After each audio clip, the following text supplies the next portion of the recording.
Om Jnana-timirandasya Jnananjana Shalakaya Chakshulamitanjena Tasmai Shri Gurave Namaha Agurave Gaurachandraya Radhikaye Tadalaye Krishnaya Krishna Bhaktaya Tad Bhaktaya Namo Namaha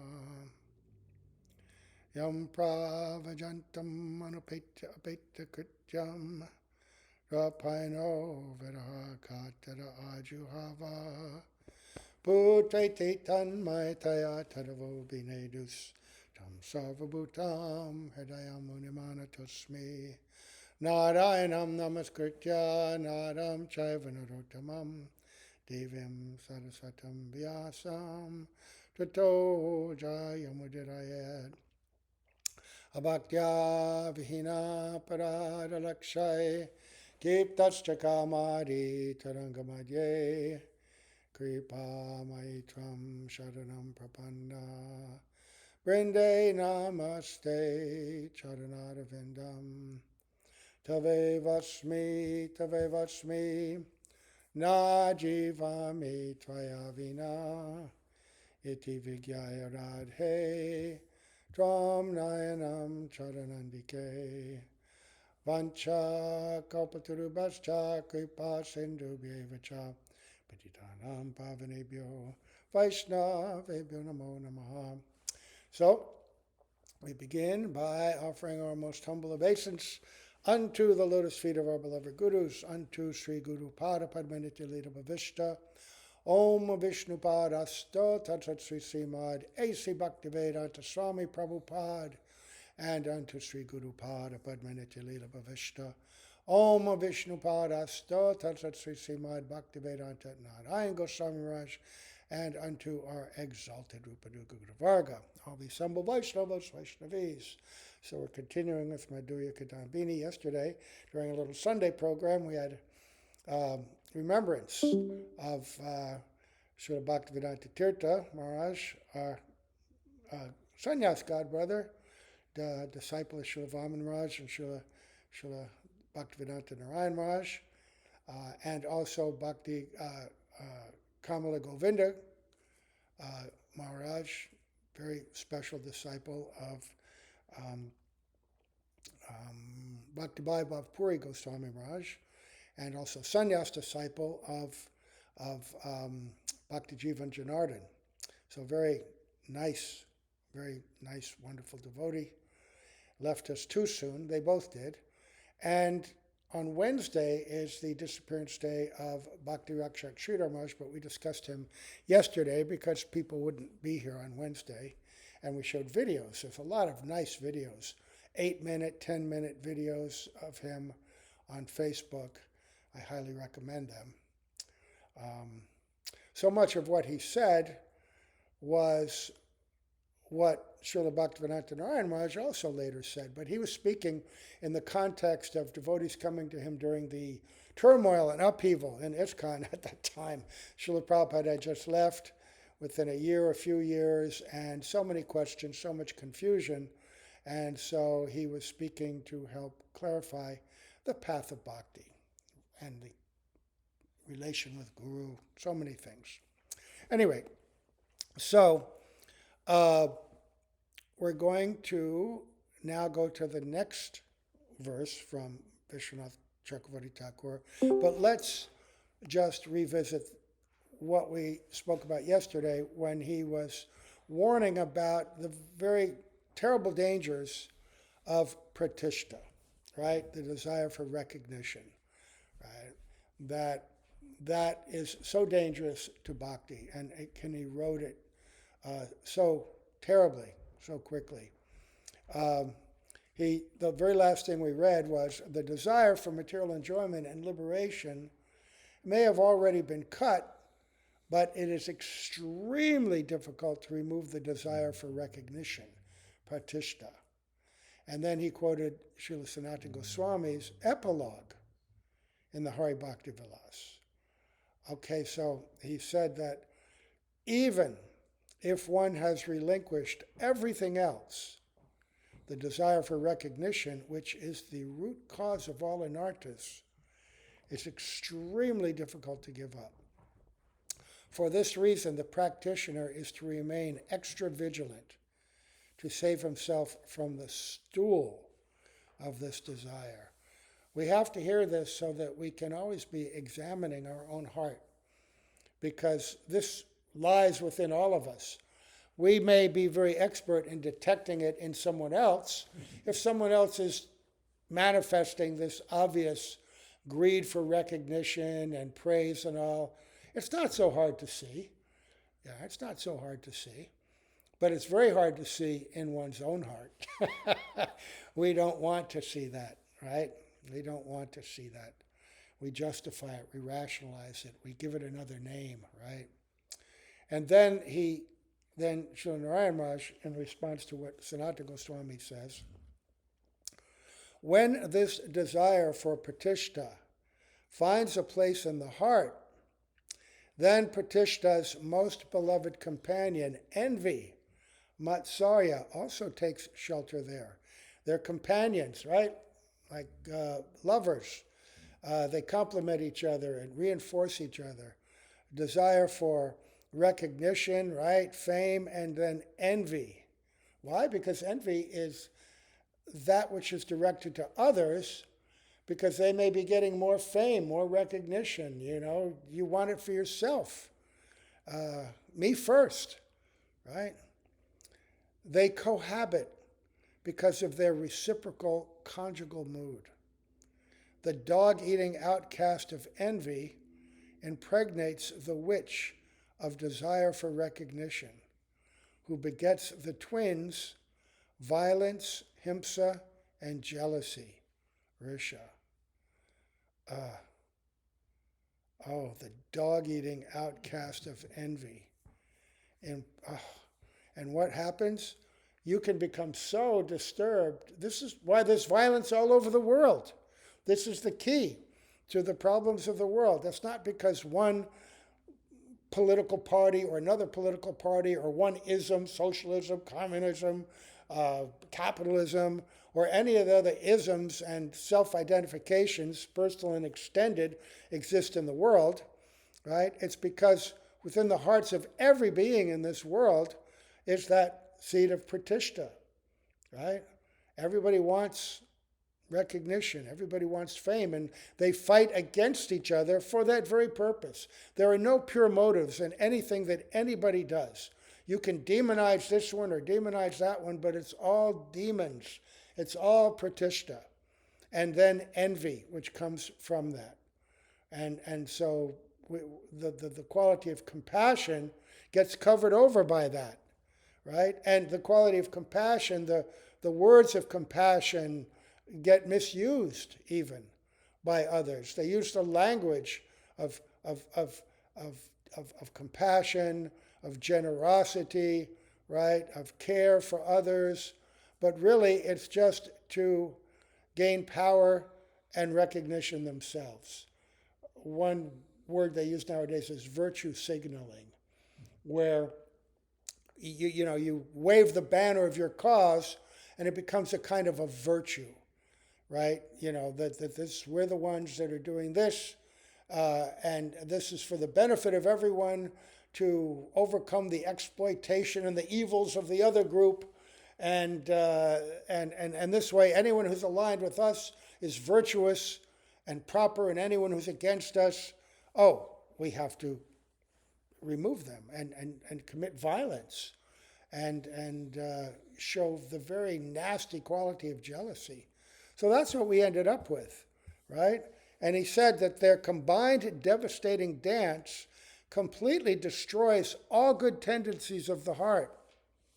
Don't think that any of these people with their different causes have any good tendency. It's just the same exploitation in a different package. That's all it is, right? And if you examine every single system of government, of things in the world, unless it is run by a genuinely realized theistic person, not modern theism, not modern theocracy. Religions in the Kali Yuga under the banner of theocracy are equally exploitive, right? Look at in Europe in the Middle Ages, under the rulership of the papal organization, the Roman Catholic Church, all the atrocities that they did, Spanish Inquisition, the Holy Wars, the purification, the war on the Templars. I mean, one thing after another. King makers, king breakers, funding wars and different things. And every religion, the Muslims and their conquests and what they did to people. Just horrible, horrible. And Christianity as well, right? Annihilating all these different indigenous tribes because they're savages and barbarians. Just competition and using your own worldview as a justification, right? So, Pratishta and Matsarya, right? Their combined devastating dance completely destroys all good tendencies of the heart. And in such an impure heart, where is there room for the desire for bhakti? The sadhak should therefore not desire honor, amani, but instead offer all respects to others, manada, thus carefully abandoning the desire for honor forever. That's why the only good government is a monarchy, which therefore has full control. Democratic government is a very imperfect system because it's the voice and the votes of a populace that are less than Shudra. So what can they know? They're very easily manipulated by propaganda, by information control, right? And but if a king has full power, but the king should not have independence, he has to be governed himself by the advice of pure brahmanas who have gone beyond the desire for personal honor and the need for respect from others. Brahmana means one who's realized Brahman, who's risen above the bodily concept. And so under guidance of elevated scriptural conceptions, they can advise the king how to rule the kingdom for the real welfare and benefit of everyone, even not for the benefit of the king. The king also has to practice and become completely charitable, even giving away everything from time to time, right? And enforcing religious principles upon himself, first and foremost. His own practice has to be very high, and then he can guide others. But it has to be governed and guided by people that don't want a seat at the table, who are not going to benefit from it. Even in the relatively modern age of when Chanakya Pandit was here, he advised, the Mauryas, Chandragupta and his dynasty, and they were extraordinarily successful.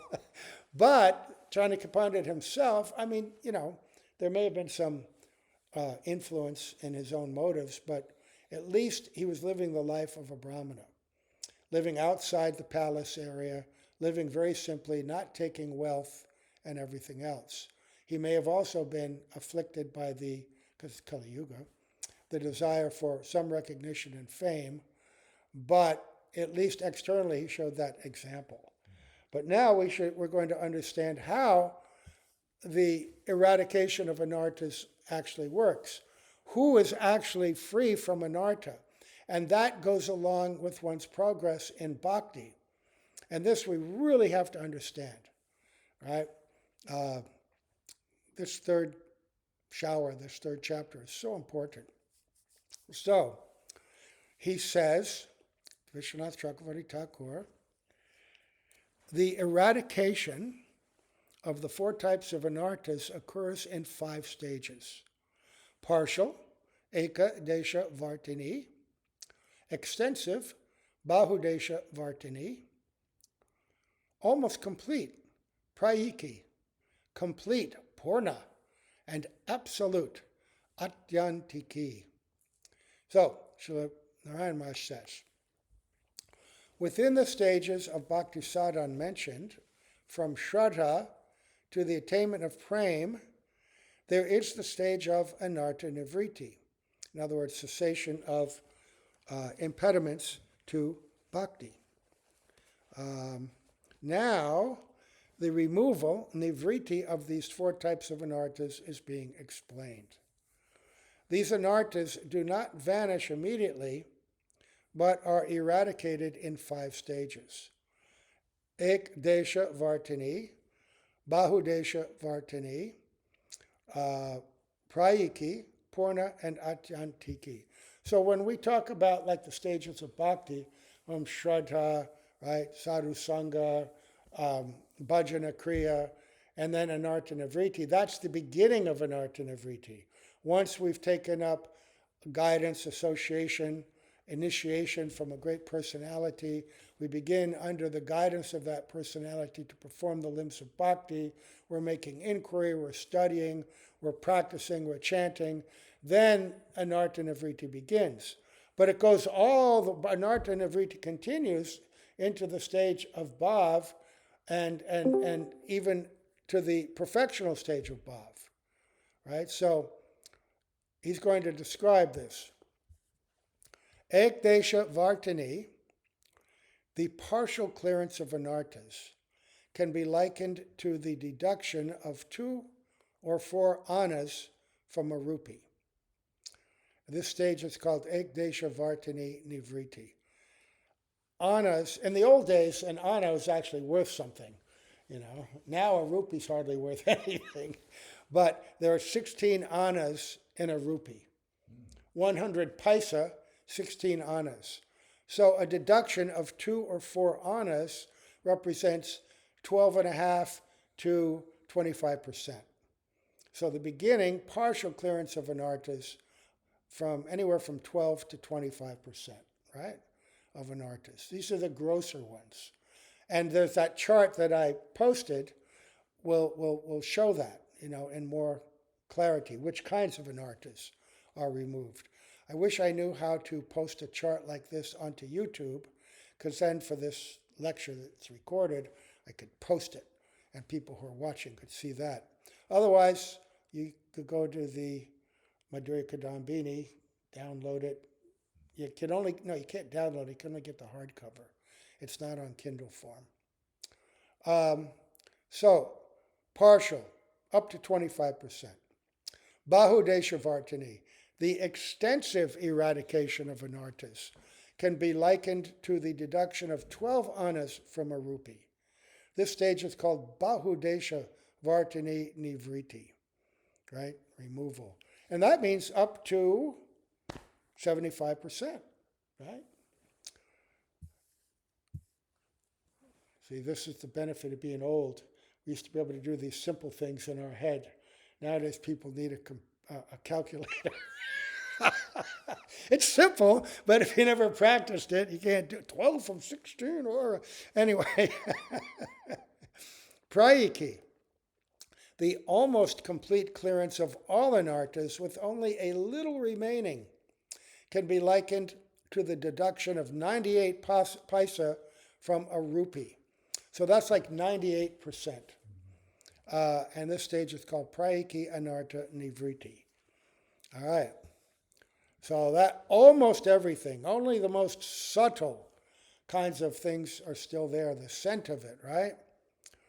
But still, as we'll hear later, even at that stage, there can be some danger.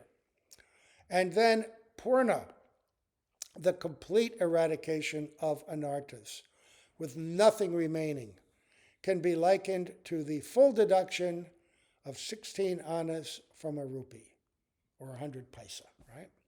This stage is called purna anartha nivriti. This is at that stage above where you've actually realized your siddha deha, and so you're free from the ropes of the false ego, right? Until there's realization, complete realization, and you've entered into the ability to be in samadhi, then you're not free from the most subtle dangers of the false ego, right? And then atyantiki, the absolute annihilation of anarthas, sees no possibility of anarthas regenerating again. In the previous stage of Purna Nivriti, anarthas are destroyed, but there is still a possibility that they may regenerate for some reason. Possibility, but not, we don't see that very much. I don't know if there'll be an example of that or not. At Atyantiki Nivriti, however, there is no possibility of this happening. And we'll see why. We'll see what stages of bhakti do each of these represent. So, the next verse is about the sequence in which anarthas arising from aparad are vanquished. Okay, we got more of our people here. Okay. So, the first statement Vishwanath Chakravarti Thakur makes about this, he says, Gramo Dagda Pato Bhagna. The village is burned, the cloth is torn. Sanskrit grammar, logic, nyaya, it's always described with these kind of similes and metaphors, right? So the village is burned, the cloth is torn. What does that mean? It says, according to this logic, after commencing the practice of devotional service, bhajana kriya, the eradication of anarthas arising from past aparads is partial. Upon developing firm faith, nishta, the eradication is extensive. When one develops transcendental affection, rati, for Sri Bhagavan, the eradication is almost complete. Rati meaning bhav. And when the sun of love of Godhead, prem, rises, its destruction is complete. And that prem, it's not the full prem that you get when you achieve vastu siddhi, because it's said that level of prem can't be experienced in this body that we have. But you've realized your genuine identity and you're engaging in lila internally within your heart. So you're experiencing extraordinary spiritual experiences. And sometimes bhav and prem. Bhav is actually an aspect of prem. So it's just a question of degree here. So there's definitely what we can call prem there. So sometimes there's two stages. Sometimes it's said we have two stages, sadhan and then perfected prem. But Rupa Goswami's also divided it up into sadhan, bhav, and prem. Reason being that bhav is beyond ordinary sadhan because of the degree of realization and experience there, but it's not to the same degree as prem that one experiences when one achieves vastu siddhi, that is, your spiritual body in Krishna Lila, right? So, we have that verse. What is it? Prema Suryangsu Samyabhak Ruchi Bhishtatamasurnya Krita So Bhava Uchi. Oh, what is the first line? Ruchi Bhishtatamasurnya Krita So Bhava Uchite. Oh man, and it'll come in a minute or two. So, when the sun of love of Godhead arises, the destruction is complete. And when one obtains the lotus feet of Bhagavan, that is, becomes his direct associate, the eradication of this anartha is absolute. Right?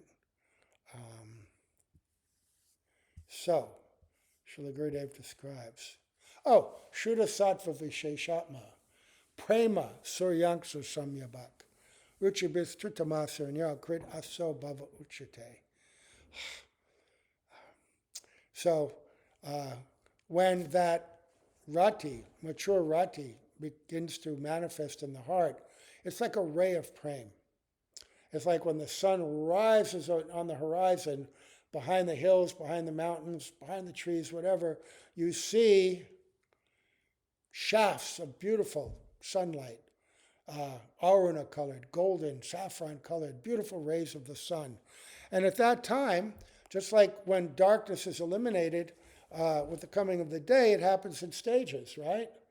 But when those rays of the sun are shining, it's almost like complete illumination. Everything is there. You can see everything around you very clearly.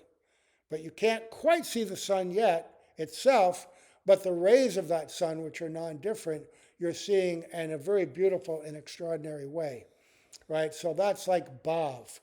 That's like bhav. And then the heart becomes softened with the qualities of bhakti, right? Where all the desires that formerly existed in your heart for separate things, anya bilash, and then all the coverings of reward-seeking activity, impersonal, Brahman, the flowery things of this world, jnana karma, dhyanavrtam, mystic cities, yoga, all of that, that's all gone.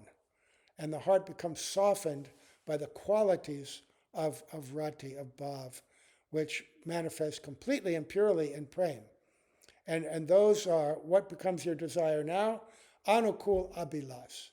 I just want to do that which is favorable for Krishna. That's all I want, And then what? Bhagavat prapti abhilas. I want to be there with Krishna, wherever Krishna and Radha are. I want to be in that environment, right? And serve them there. And most intimately, so heard abhilas, I want to be able to render confidential service under the guidance of their most dear associates. This is what pervades the heart at that stage. So, regarding that verse, shall I read it again? According to this logic, after commencing the practice of devotional service, bhajana kriya, the eradication of anarthas arising from past aparads is partial. Upon developing firm faith, nishtha, the eradication is extensive. When one develops transcendental affection for Sri Bhagavan, the eradication is almost complete. Right? Prema suryangsa samyabhat ruchi bis chaturmasurnyo. So when the sun of love of Godhead, prema, arises, its destruction is complete. And when one obtains the lotus feet of Bhagavan, when you become his direct associate, the eradication of this anartha is absolute.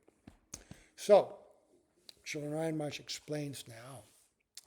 Srila Vishwanath Chakravarti Thakur illustrates the point under the discussion with the logic, Gramo Dagda Pato Bhagna. The village is burned, the cloth is torn. From these statements, we understand that the village was only partially consumed by fire, and that the cloth is now in 2 or more pieces. It does not indicate that the village or cloth is destroyed entirely. Right. Whenever there's a fire, even extensive fire, there's always some things standing, right? And when you rip up a cloth, the pieces are still there. So he's indicating that it's partial. Likewise, after commencing bhajana kriya, which we have discussed previously, there is a gradual eradication of anarthas arising from offenses, aparotata anarthas. But this removal is only partial, eka desha vartini. It's not complete. Similarly, when nishtha arises in the sadhak, the removal of anarthas is extensive, right? Bahudesha vartini. Because nishtha is a very high stage from our perspective. It means at that point, by one's fixed and purified intelligence, one is able to stay very steady in one's sadhana, one's practices, chanting completely one's rounds very nicely, right? Engaging throughout the day in Guru Seva, Bhagavan Seva, right? Serving Vaishnavas, doing so many things, hearing, remembering. One's doing Seva all day long. One may still be afflicted by distraction and by desires, but the intelligence is controlling the mind, and the mind is thus directing the senses to be engaged. And so then, extensive anartha nivriti, bahu deshavartini. When rati or bhav develops, the destruction of anarthas is almost complete, prayiki. And when bhav condenses, it is called prem. At this stage, the devotee's anartha nivriti is complete. And when the devotee who is continuously engaged in love-laden bhakti receives the mercy of bhakti, he obtains direct service to the lotus feet of Bhagavan. What is love-laden bhakti, right? Krishna says, Tesham satata yuktanam bhajatam priti purvakam. Doing your bhajan with great love. Or manmana bhava madbhakto. You know, the first part of that line, the highest, to always be absorbed in love, to always think of Krishna in deep love and serve him like that. That's the difference between regulated, you could even sometimes say mechanical bhakti, right? We're doing it under order, but we haven't developed deep emotion, spiritual emotion yet. We need to clear out all the dust, all the contamination that we have, and especially what we just read about, the most subtle of all, removing this desire for recognition, reputation, right? And the envy of others, right? Even the envy of others in service. This is really subtle. Remember when Srila Prabhupada used to encourage us to increase our service, right? And that was really apparent in the realm of book distribution. And he called it transcendental competition, right? Because in the spiritual world, there is transcendental competition. But it's free from envy. When one devotee sees another doing wonderful service, they're so happy because they know that Krishna is pleased by that. And it makes them want to do service even more. And in their discussion of that, even in their argument about how to serve Krishna, it may sound like or even appear like our sense of competition and our criticism of others, but they're on a platform of pure love. You really have to practice and think about that hard to remove the taint of material envy from that sense of competition. And admittedly, we had not done that yet. So our sense of competition was sometimes like crabs in a bucket, where, you know, some fisherman catches all these crabs and he puts them in a bucket and they're all piled up, and one crab reaches up to the edge of the bucket, starting to pull itself out, and another crab wanting to get out grabs a hold of that one, drags it down, right? They don't help each other, they just drag each other down. And I remember sometimes, you know, our competition was the idea is if we can get men from other temples or women from other temples, then we can increase our service, right? Diminishing the other, no concern for their, the service of the other temple, just our service, right? I remember one time traveling, and we were in our little van, and we'd been away from temples for a year. We were a detached party, and we went to temples once or twice in the whole year if we could go for a festival. And we went to one little temple. I'm not even going to say anymore. They had a preaching center connected to a big temple. And the devotees there, there's only 4 of them, little airport, and they're so happy that we were there. You know, we were just all brahmacharis, you know, and it doubled the size of their little temple. And every morning we had nice classes, nice chanting, and they do their seva during the day, we do ours, and then we come together in the evening, all week long. At the end of the week, they went back to their temple for Janmashtami. And they said we could stay in their little place so that we could have some place to celebrate. But the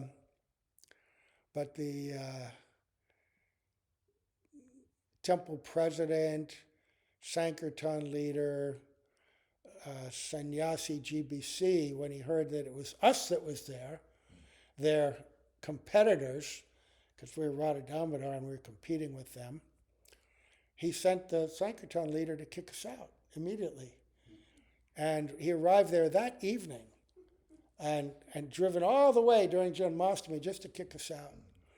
And I'm not going to get into our discussion or argument or anything, but finally, after our entreaties, he let us stay that night and for the next day to worship Prabhupada on his appearance day with the promise that we wouldn't distribute any more in their zone, even though they weren't doing it, They weren't doing it. All they did was the airport.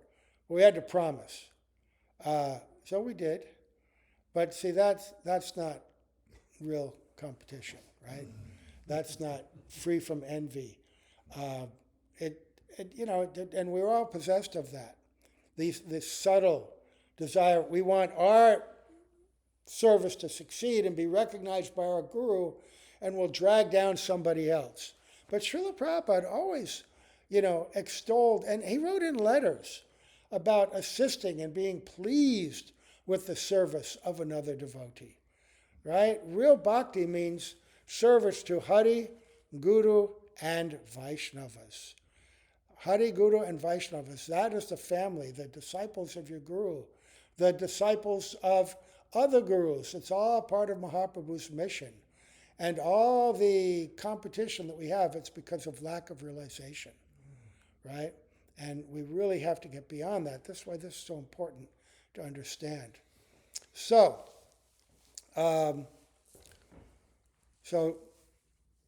we want to get to the eradication of anarthas to be absolute, so they'll never return. So here one may ask, if the tendency to commit aparad, oh yeah, who was at that little temple? It was Mahanidi was there.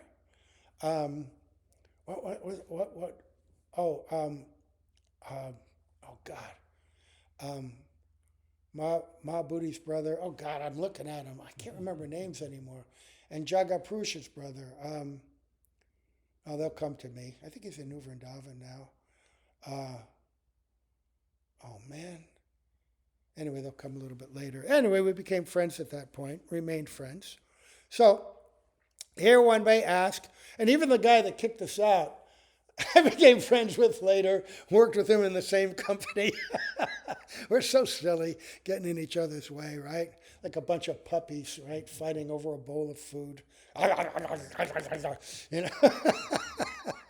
Here one may ask if the tendency to commit aparad can possibly arise in the heart of a devotee in whom rati or prema has arisen. Bhakti Rasamrita Sindhu states, Bhavam Pravavam Ayati, Krishna Preshta Paradata, Abhashtam Cha Shanakar Nyuna Jati Yatam Api. By an offense against Krishna or Krishna's dearest devotee, even bhav will disappear if the offense is serious. That bhav will become a shadow of bhav, bhavabhas, if the offense is medium, and will become bhav of a lesser category if the offense is slight. So in other words, you may lose or be knocked down a notch or two if you're in bhav, if you commit a slight offense, and it may drop you down into madhyam or lower if it's a serious offense. He gives an example. A gorilla named Dvivida was an associate of Sri Ramachandra, and he helped with the building of the bridge and everything. But because he had committed an offense at the feet of Sri Lakshman, he underwent many torments and was eventually killed at the hands of Sri Baladevaji at the end of the Dwapara Yuga. By such precedents, the severity of committing an offense at the lotus feet of a great devotee is understood. Right? It is not impossible for those sadhaks in whom bhav has arisen, the jata rati sadhaks, and those in whom prem has arisen, jata premi sadhaks, to commit offenses to a pure devotee. This is a warning. Only when the premi bhakta receives the full mercy of Sri Bhagavan and obtains direct darshan of him and service to him does the absolute cessation, atyantiki nivriti, of aparodhata anarthas take place, with no possibility of aparad being committed again. So, Srila Narayan Raj explains that when one is in bhav, it's actually nearly impossible to commit an offense. That inclination is not in the heart. The recognition and realization of different personalities, all right, is there. But it's always possible, right? So we have to be wary. And that's why the idea of ongoing Vaishnava Seva is so important, right? And always remembering Mahaprabhu's essential instruction, right? Tanad api sunechena. That follows what? It follows the description of the benefits of Sri Nam, right? And the different stages of development by chanting, the holy name, Cheto Darpana Marjanam, right? Param Vijayate Sri Krishna Sankirtan. That chanting of that pure name will result in perfection. And then the next verse describing these early stages, right? Your holy name, it's got all wonderful, it's complete, it's perfect. You've shown your mercy to everyone in that holy name. Nam Namakari Bahudani Sarva Shaktis, right? But I'm so unfortunate. I don't have an attraction. So how do we develop attraction? How do we come to be able to truly serve Sri Nam and chant purely? It begins with, first of all, knowing, at least theoretically, the nature of Sri Nam from those first two verses. And then, by practice, Turnad api, sunichena, turor api suhishnana, amanina, amanadena, kirtanaya siddhahari. Right? You have to focus on oneself, thinking oneself lower than the straw in the street. Right? Right? More, even lower than that. Even grass has an ego. Grass you can trample on, right? But then again, it rises up and takes its original form. I am grass. I have to be completely free from that, even lower than that, and be like a tree, which has an ongoing service mood. Take whatever you want. Take my bark, take my leaves, take my fruits, take my flowers, take my limbs for firewood. Be under me for shade, protection from the elements. Don't even serve me. Don't water me if you don't want. This is the tree, right? That's and so tolerant and so compassionate at the same time. And then consciously offering respects to others, according to their adhikar, but underlying everything, recognizing that everyone is a spirit soul, a servant of Krishna. So don't criticize, don't offend, don't be envious of any other living being, no matter what their status, no matter what their actions, right? Being tolerant, even if they misuse you or abuse you. This is so hard to do, right? But it's a prerequisite, right? And then, offering all respects to others, not expecting anything for oneself. Such a state, we're going to hear about that tomorrow, Chitraketu, who tolerated a terrible curse, willingly, happily, because he didn't lose his bhakti, and is going to engage in service no matter what the condition, right? So, no matter what we see, it's very easy to detect faults in others, but, especially we have so many different societies of Vaishnavas, right? Serving under different persons, and admittedly, many of them of different levels of qualification, right? And some we may see even some serious defect. But rather than focus on their defect, focus on our own defect, and for our own practice, just find the best, identify the best association that you can and take that. Everyone else will follow their own path. In all respects, Krishna says, right? People follow their own path and be the well-wisher of all. Right? Who's in control? Krishna's in control. Right? And all we can do is practice to the best of our ability. And if we have an instance where we may be able to help someone that may be innocent and know a little bit less than us, we do that. We develop friendship with those who are like-minded and on our level, and we worship and honor Bhagavan and his great pure devotees. Prema, Maitri, Kripa.